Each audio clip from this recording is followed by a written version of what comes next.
నమస్కారం అండి. నా పేరు కలాం సంజయ్ కుమార్, హైకోర్టు అడ్వకేట్, తెలంగాణ. నేను ఈ మధ్య చెప్తున్నాను, చాలాసార్లు చెప్పాను యూట్యూబ్లో. సైబర్ క్రైమ్స్ ఎక్కువైపోతున్నాయి. ఈ మధ్య కాలంలో ఒక పిల్లవాడు విజయవాడలో బీటెక్ చదువుతున్నాడు పిల్లవాడు. వాడు పొరపాటున తెలియక యాప్ లోన్ తీసుకున్నాడు. యాప్ లోన్లో ₹1,00,000 తీసుకున్నాడు.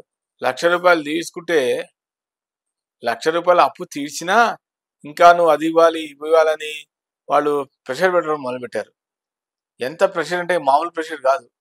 వడ్డీల మీద వడ్డీలు, వడ్డీల మీద వడ్డీలు అలా కట్టుకుంటూ పోయాడు. ఇంట్లో వాళ్ళకి చెప్పలేదు వాడు. చెప్పబోయేసరికి వాడికి ప్రెషర్ ఎక్కువైపోయింది. వాడికి భయం వేసేసింది. భయం వేసేసిన తర్వాత వాడు సూసైడ్ చేసుకున్నాడు. సూసైడ్ పరిష్కారం కాదు అని ఎంతమందిలో క్లియర్గా చెప్పా. ఎందుకు భయపడుతున్నారు? వాడేదో మీ ముందు మీ డైరెక్ట్గా ఫేస్ టు ఫేస్ మీ ముందుకు రాడు.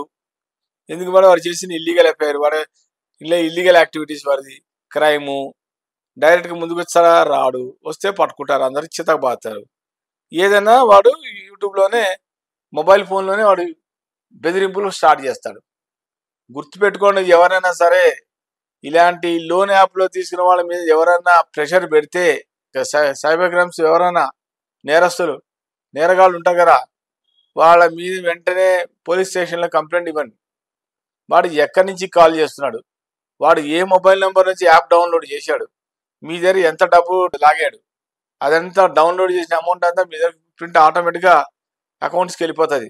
అవన్నీ పోలీసు వాళ్ళకి చూపించండి.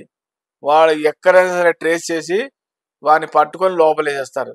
అంతే తప్ప ఎవరు కూడా దయచేసి, నేను ఇంతకుముందు కూడా చెప్పా, ఎవరు కూడా ఆత్మహత్యలు చేసుకోవద్దు. ఆత్మహత్యలు చేసుకుంటే మన పరిష్కారం కాదు.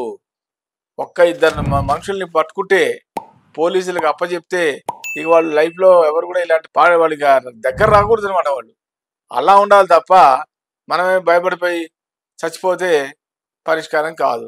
చాలా జరిగినాయి ఈ మధ్యకాలంలో, ఇంకా జరుగుతూనే ఉన్నాయి సైబర్ క్రైమ్స్. ఏమన్నా అంటే సైబర్ మొబైల్ ఫోన్లో మీకు 15 lakhs లాటరీ వచ్చి, ఈ మధ్య లాటరీలు పెడుతున్నారు కొత్తగా. లాటరీ వచ్చింది, కంగ్రాచులేషన్స్ అంటాడు. మీరు జస్ట్ ఇది డౌన్లోడ్ చేయండి, మీ జస్ట్ ఈ ఓటీపీ చెప్పండి చాలు, మీ మొత్తం 15 లక్షలు మీ అకౌంట్లో పడుతుంది. పొరపాటున ఓటీపీ నెంబర్ కానీ ఎవరన్నా చెప్పారా, మీ తక్షణమే మీ అకౌంట్లో డబ్బులని గోవింద వెంటనే ఖాళీ అయిపోతాయి. ఇలాంటి పనులు ఎవరు చేయకండి. దయచేసి ఫేక్ న్యూస్, ఫేక్ అన్ని వినకండి. అనవసరంగా ఓటీపీ నెంబర్లు ఎవరికి ఇవ్వకండి. పోతే పోయి నాకు అక్కర్లేదురా బాబు అని అలా అనాలి తప్ప, ఏమో వస్తుందేమో 15 లక్షలు వస్తుందేమో అని కొంతమంది తెలియక, నాలెడ్జ్ లేక అనవసరంగా ఓటీ నెంబర్లు ఇచ్చేస్తారు. ఓటీ నెంబర్లు ఇచ్చారా, సైబర్ నేరగాళ్ళు ఉంటారు, వాళ్ళు రెడీగా ఉంటారు, కాచుకొని కూర్చుంటారు. ఎవడైనా బకారగాడు దొరకపోతాడో పొద్దునే అని. ఆ ఓటీపీ నెంబర్ వాళ్ళకి ఇచ్చారా, 5 నిమిషాల్లో మొత్తం మీ అమౌంట్ అంటే మీ బ్యాంకు నుంచి ఖాళీ అయిపోతుంది. మీ పర్సనల్ ఓటీ నెంబర్లు ఎవరికి ఇవ్వకండి. అనవసరంగా ఇరుక్కోకండి. లేకపోతే తర్వాత మీరు పోలీస్ చుట్టూ తిరగాలి. జాగ్రత్త. నమస్కారం.